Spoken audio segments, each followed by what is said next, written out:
Salut tout le monde, j'espère que vous allez bien. Aujourd'hui, on se retrouve dans une nouvelle vidéo et cette fois, exceptionnellement, je ne vais pas vous parler d'imaginaire.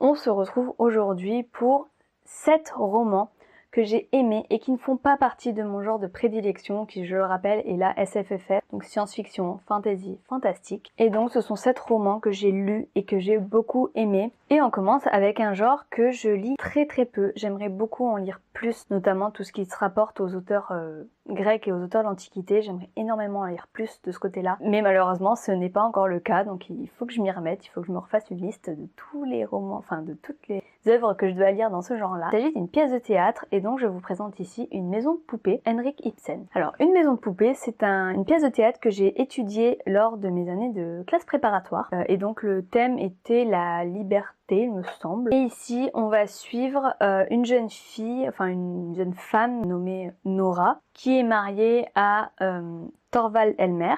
Et son mari a une très bonne place dans la société. Et donc, comme beaucoup de femmes de cette époque, de l'époque où elle vit, elle est devenue dépendante de son époux. Et elle s'enferme petit à petit dans un statut d'esclave de sa condition de femme. Mais voilà, Nora cache un secret qu'elle estime pouvoir avoir l'ascendant sur sa condition.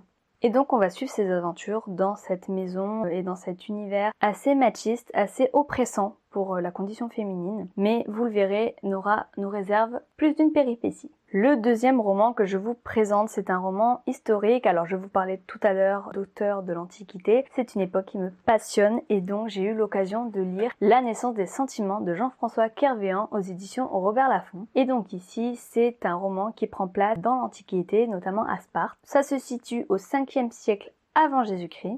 Et donc dans cette cité de guerriers où les hommes doivent se montrer forts et sans faille, on va suivre une mère qui donne naissance à Aphronax qui cache une malformation, mais qui pourtant doit se montrer à la hauteur. Et on va suivre cette mère et cet enfant qui éprouvent peut-être malgré tout des sentiments l'un envers l'autre, alors que c'est totalement proscrit dans cette société, puisque cela est une faiblesse. On va enchaîner sur des choses plus joyeuses. Et en termes de romans plus joyeux, je vais vous parler des œuvres de Karen Pont, puisque c'est une des rares autrices qui n'écrit pas dans le genre de la SFFF, dont je ne rate aucune sortie. Pourquoi ? Parce que ces romans ont toujours une pointe d'espoir, qu'ils redonnent le sourire, qu'ils sont très faciles à lire. Et je vous ai sorti ici ma dernière lecture, qui est aussi pour l'instant ma préférée d'elle, donc Et ton cœur qui bat. Ce roman est un peu plus poignant que les autres, qui sont vraiment axés feel good. Celui-là, il y a quand même une histoire assez tragique derrière. Mais j'aime beaucoup Karen Pont parce que ces romans donnent le smile.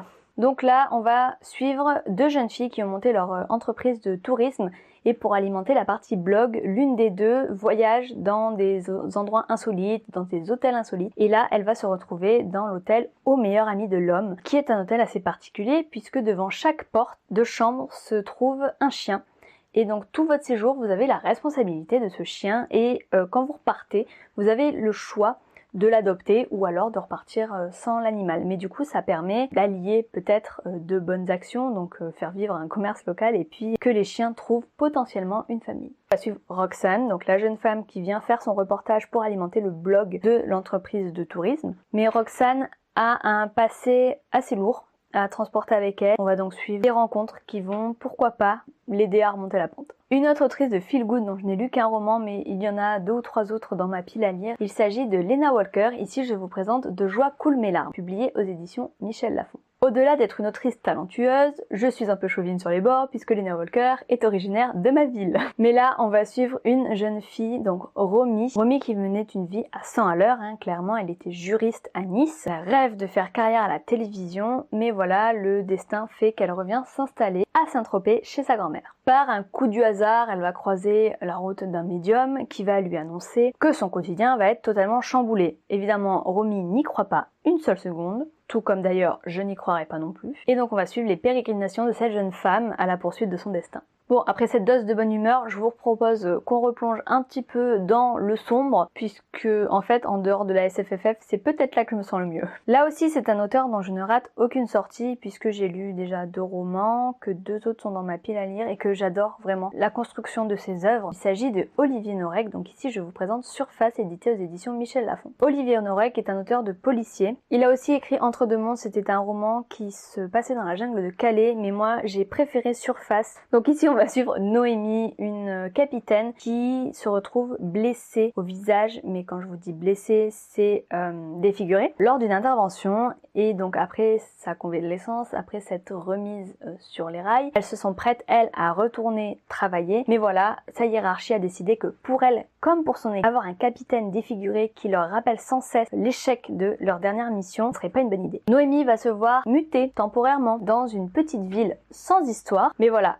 quand on est capitaine à Paris, qu'on est habitué au feu de l'action, on cherche forcément une affaire à se mettre sous la dent. On continue dans le sombre. Sombre, oui et non. Je vous parlais aussi ici d'un roman qui fait malheureusement l'actualité et qui est très intéressant puisqu'il croise plusieurs points de vue. Donc il s'agit du roman Le Hussard Noir de Marie Pellan et William Lafleur. William Lafleur, plus connu sous le nom de Monsieur le Prof sur les réseaux sociaux. Ici on va suivre Thomas qui est un jeune prof qui se sent complètement délaissé par sa hiérarchie, totalement perdu dans ce qu'il doit faire dans ses classes, dans les directives contradictoires. Voilà, dans ses prises de décision qui n'ont aucun sens d'une année sur l'autre, et Thomas pète les plombs et décide de prendre en otage un matin sa classe. Et nous, on va suivre l'emballement vraiment sur tous les points, puisqu'on va suivre le point de vue de Thomas, le point de vue des élèves de la classe, le point de vue de la hiérarchie, le point de vue des médias, le point de vue des parents, on va suivre aussi le point de vue des forces de l'ordre. Voilà, on a tous ces différents avis qui se croisent, et c'est là qu'on se rend compte qu'on n'a souvent pas toutes les informations pour juger une situation. Et c'est un roman qui était vraiment très intéressant, notamment pour ça, comprendre aussi un petit peu ce qui peut se passer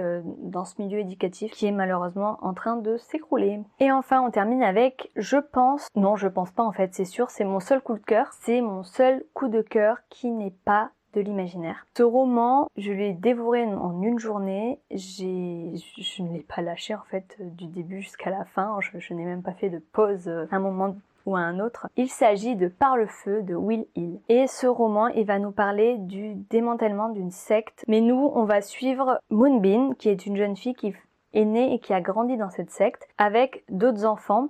Et on va suivre tout le cheminement. Alors d'une part, quand elle était encore dans la secte, donc avec le père John qui guidait cette secte, qui un jour a commencé à mentir. Mais pourquoi ment-il? Pourquoi tout le monde le suit? Pourquoi personne ne se pose de questions? Et puis, après ce démantèlement un peu mouvementé, je ne vous raconte pas comment ça s'est démantelé puisque ce serait vous gâcher une partie de l'intrigue.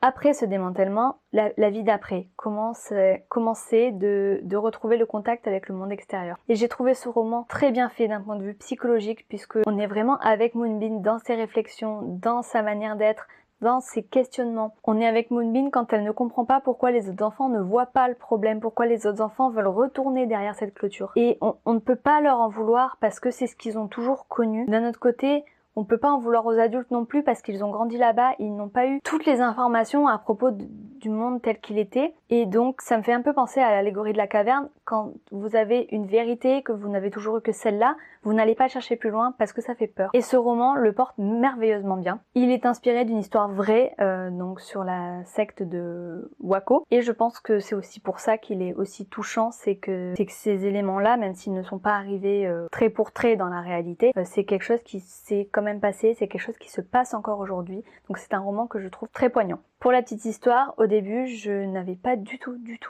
l'intention de le lire. Et en fait, c'est en allant acheter totalement autre chose qu'il y avait des extraits gratuits. Et c'était à l'époque où je lisais beaucoup d'extraits gratuits pour me décider. Donc j'ai pris un peu tout ce qu'il y avait. Donc dans le lot, je crois qu'il y avait un Lumen, il y avait le Gardien des Cités Perdues. Et il y avait Par le feu. Et Par le feu, j'ai vu qu'il était pas dans l'imaginaire une fois que je suis arrivée chez moi à la maison et je me suis dit bon bah tant pis, tu vas lire quand même l'extrait. Et en fait le lendemain j'étais de retour en librairie pour m'acheter la suite. Donc voilà, c'est la fin de cette vidéo, j'espère qu'elle vous a plu, que le sujet que j'aborde, même s'il est différent des livres que je peux vous présenter d'habitude, vous intéressera quand même. N'hésitez pas à me dire en commentaire quels sont les livres qui ne sont pas de votre genre habituel mais qui vous ont surpris, que vous avez aimé, voilà, ces coups de cœur inattendus par exemple. À me conseiller des livres, à me recommander Je le fais exceptionnellement, mais si mes vidéos vous plaisent, n'hésitez pas à vous abonner et à activer la petite cloche pour ne manquer aucune vidéo. Normalement, elles sont postées tous les samedis à 9h15. Mais voilà, les abonnements et puis vos commentaires, l'interaction qu'il peut y avoir sous les vidéos, c'est vraiment ce qui donne envie de continuer. Moi, je vous embrasse et je vous retrouve très vite dans une prochaine vidéo.